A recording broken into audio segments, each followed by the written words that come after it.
Hi guys. You've defended incredibly well to this point. This game's different in that you have to score to win. You know, assume that means you have to take some risks defensively. How does that change the calculation for you guys? What sort of game do you expect it to be in that regard? Well, I think from the start, I don't think we're going to be having to take those risks right away. We have had moments of transition in this tournament. We've had promising attacks as we're going forward.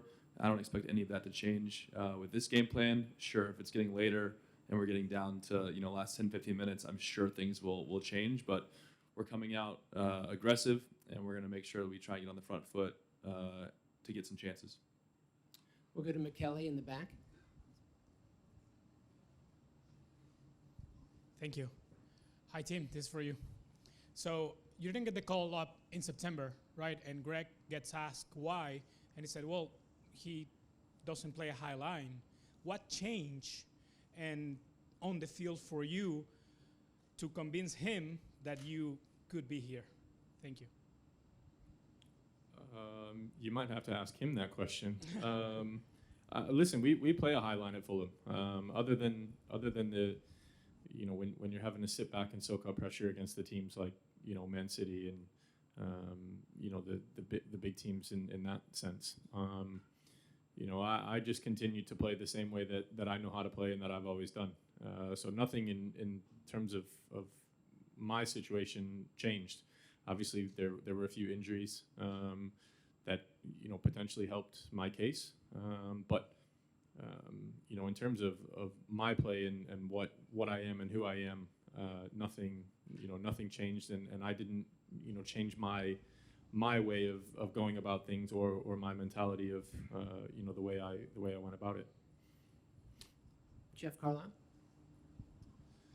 This question is for both of you. What kinds of problems does Iran pose that maybe England and Wales didn't? Are they more dynamic kind of in transition? I mean, what do you see out of them? Yeah, I think they're similar to Wales in the first half anyway, and that they you watch them against England and they sat back a little bit more and tried to hit on the on the transition moments and the counter attack. Obviously, a very a couple very good players up front in Taremi with his finishing. So he's one to be aware of. But again, this game is going to be about us and about what we need to do and what we have to do to advance and to win. So being aware of their compact shape and their counterattacking is going to be key. And if we can we do that and finish our opportunities, then we're going to be all right. To your left, Henry Bushnell. Yeah, for both you guys, this is a non-soccer question, but there's a controversy brewing right now where the Federation made some social media posts that altered the Iranian flag, and it's caused a bit of a storm. We were told that you guys weren't consulted about that at all. Is that true? And were you aware of it before I just brought it up now? That's correct. We didn't know about it till now. We'll go to Lakin in the middle here. And we'll make it simple. We'll go Lakin, Martin, Nancy. This is for both of you. Could please answer. How unique is an elimination game in a World Cup? It's not like the NBA Finals where if you lose Game 7, you can try again next year. There's no guarantee that you guys will be back in 4 years. So just your thoughts on just the uniqueness of the situation that you guys are in. Yeah, I think our goal is obviously to win the World Cup. And in order to do that, we have to get to the knockout stages. For us, our knockout game comes one game earlier. And you look around at a lot of different teams and groups, and they're all going into their third game, most of them with having to get a result. And whether that's a tie or a win, there's going to be pressure. There's going to be a necessity. And for us, that's a win. And we have no problem with that, starting our knockout a little bit earlier. I think to kind of echo what Walker's saying is that it is a unique situation. It adds a little bit of pressure, but for us, every single game is pressure, and so we have to go out and just embrace the moment and enjoy it, live it, and not worry about what comes after, whether it's good, bad, and different. We have to go out and play the way we're capable of playing, finish our chances, and enjoy the fact that it is a knockout stage game in one round early. Martin. Hey guys, for either or both. You guys have played in CONCACAF where there are difficult road games up against teams that play good football but have a few tricks up their sleeve as well. Iran has obviously done very well so far, but they know how to play the game in terms of gamesmanship and stuff like that. How do you prepare yourselves for that, and how do you combat it?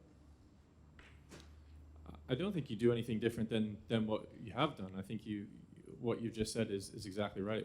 You come up against gamesmanship and different styles in CONCACAF all the time, and so you look at every single team in the World Cup. They all have a different kind of style, different ways of gamesmanship, and that's the nature of this sport. That's the nature of our game, and it's not something that you can overly prepare for, but it's an understanding that it's going to happen, and you just have to keep your cool and not let it bother you.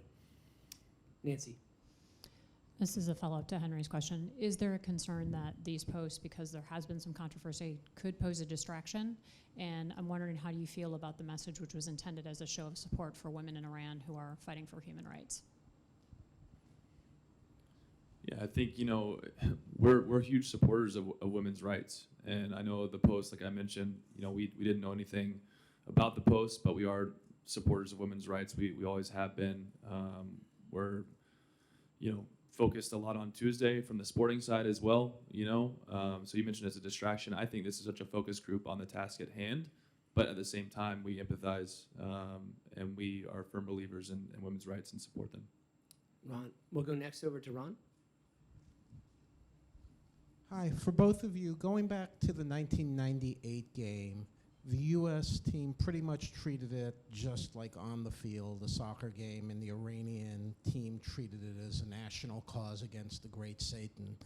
Looking back, some of the players said maybe the U.S. wasn't up enough on the emotional level of Iran because of that. How do you guard against that? Is that a factor you have to consider? I think the emotional side of having to win to get into the next round is enough to be up for it. I don't think we have to worry about anything else in terms of what the game means. The game means, and what is on the line is advancing into the knockout stages. And if that's not enough to get our guys up, then I think we have issues. But I don't think that's going to be a problem in getting up and understanding what this game means to the team. Paul Tenorio, back to your right. Hey guys, I'll direct this at Walker. Obviously, to win, you guys need to score goals. The chances have been there. The goals haven't come as much. I know you guys are both two center backs, but Walker, you came pretty close to getting on the end of a header at the far post on a free kick. What can you guys do? What's the discussion right now about how to convert some of these chances into goals? And do you look at set pieces as an area that maybe can make the difference in this game? We certainly have created some chances. There have been a lot of moments in transition, however, where we can be a little bit sharper. We can pick out that final pass and hopefully create more. But you're right, set pieces is a huge area for this team. It's a huge strength for this team. And so, having to go back and look at the plays, watch all of them, see what we can do differently, see what areas we can hit, what runs we can make. Is everyone doing their job? It's going to come down to little things on set pieces. And so we definitely need to work on those and make sure that can be a real strength of ours, because I think we have the personnel to score goals off of set pieces. Alex in the back. Hi guys, so for either of you, could you give me your reaction to seeing the players in their first match not singing the national anthem? And then Michael, maybe could you answer some of the questions that we've heard about the intent of the social media posts, the stance from the U.S. Soccer Federation? I'll say in terms of the national anthem for the first game, it was actually kind of it seemed like a delay in the stadium, and it was actually kind of hard because we were starting to sing and hearing each other's voices, and it was completely off from what was being heard in the stadium. Okay. Yeah, we can't speak for them and their message. We know that they're all emotional. They're going through things right now. They're human, and again, we empathize with that human emotion. So we completely feel for them. Yeah, the intent of the post was to show support for women's rights. It was meant to be a moment. We made the post at the time. All of the other representations of the flag remain consistent and will continue to. We'll go to, sorry, right straight in the middle there. We're making our way around. We're making our way around the room. Go ahead in the back there. Guys, to that point, we've seen several teams taking a stand on the field for human rights. Does Team USA have a plan to do the same?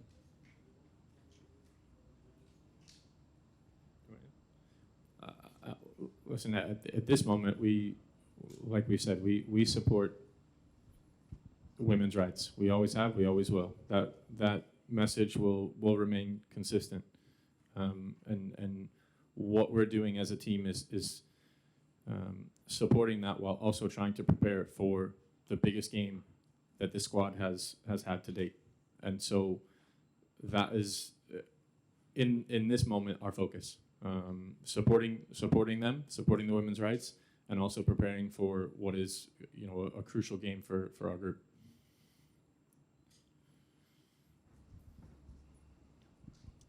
So I know you've just been saying you're focused on the game. Do you have a message for the Iranian people?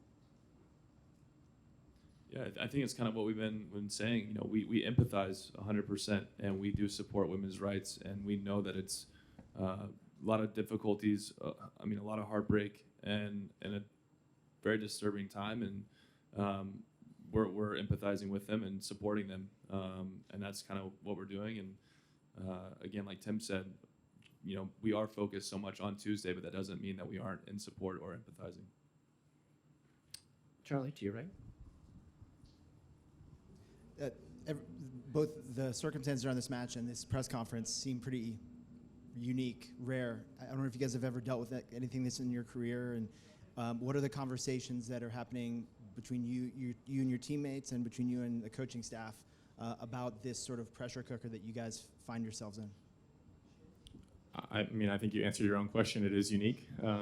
It is something different. But at the same time, we're all human. We understand that there are things going on that are out of our control, and so that's where we find ourselves. Again, we understand and empathize with the Iranian people, and at the end of the day, we are still having to focus on what is our job, what we've been preparing to do, what we've been focused on for many, many years. And so it's one of those things that we know that this game isn't played in a bubble. There are a lot of things that happen around the world, and people want our opinions, but our opinion is that we want to play the game, and the game is for everyone, and that's what we're focused on.